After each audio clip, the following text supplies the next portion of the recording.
another round of Timothy against Jakob. Timothy Chariot, of course, the reigning world champion, and Jakob Ingebrigtsen, who is rather liked in these parts.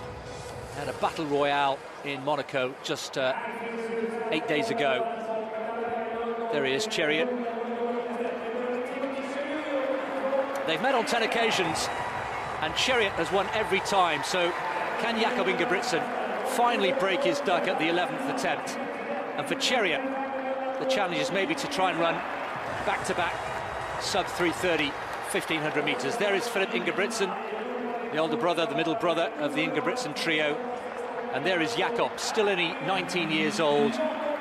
Broke Mo Farah's European record in Monaco last weekend, 3:28.68. It was a real battle down the home straight between him and Chariot. What sort of race are we going to see this afternoon? Other names to look out for: Yomif Kejelcha, world indoor 3,000 metres champion. Stuart McSwain from Australia. Craig Engels is also in there. Neil Gourlay, the British champion. So plenty of quality. But we feel that it will be Timothy Chariot against Jakob Ingebrigtsen. Men's 1500 metres. Well, the pacing, it's fair to say, being kind, was erratic in Monaco last weekend. We've got the same pacemaker involved. There he is, Sign, just coming over. But the first lap last weekend, they went through in a ridiculous pace, 52.5 seconds, and then slowed right up in the second lap to go through 800 in 1:51. They need something more evenly paced, and it depends really to a certain extent on how interested Chariot is in going sub 3:30 again. The incentive, of course, for Jakob Ingebrigtsen is to try and beat Chariot for the first time, and that instinctive, distinctive, forward-leaning style of Chariot, tucking in behind the pacemakers. And you have to say, on the first 300 metres, Tony, or 400 metres approaching, it's a much more sensible pace, and they've gone through in 54 seconds, which is exactly what was required.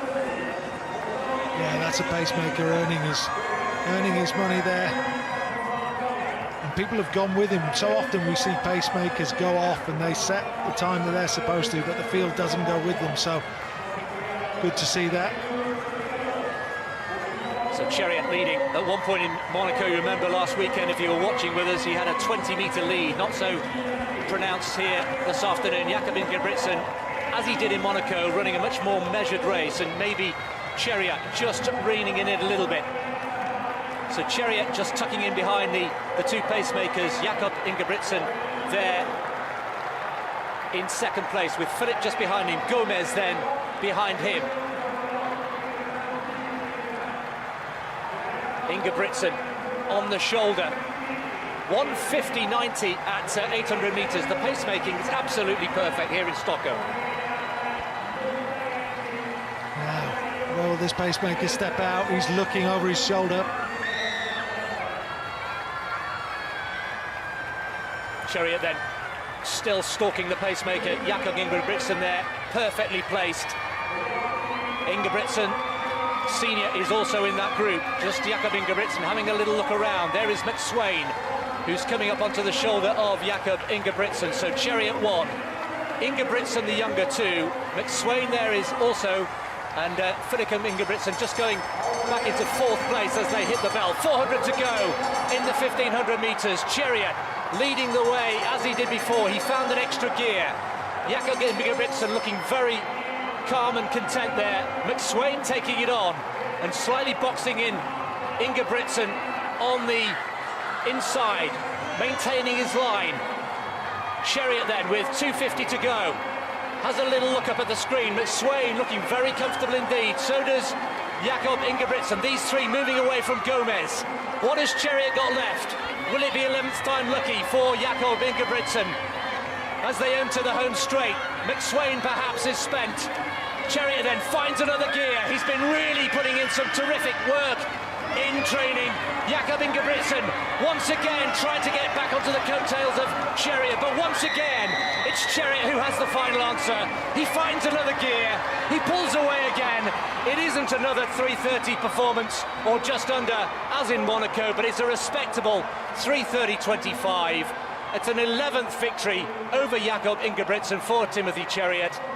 Another second place for Ingebrigtsen. A much more controlled race, less erratic than in Monaco, but the result in terms of the top two is the same, and the world champion makes it 2 wins from 2 inside a week, and Jakob Ingebrigtsen has to settle once again for second place. Yeah, you just see off the bend there, Chariot moves out to the outside of the lane. There's not enough room on the inside for Ingebrigtsen to come through. So Ingebrigtsen, the only way around is to go the long way around, and that's just not happening. Very clever running there. Excellent technician.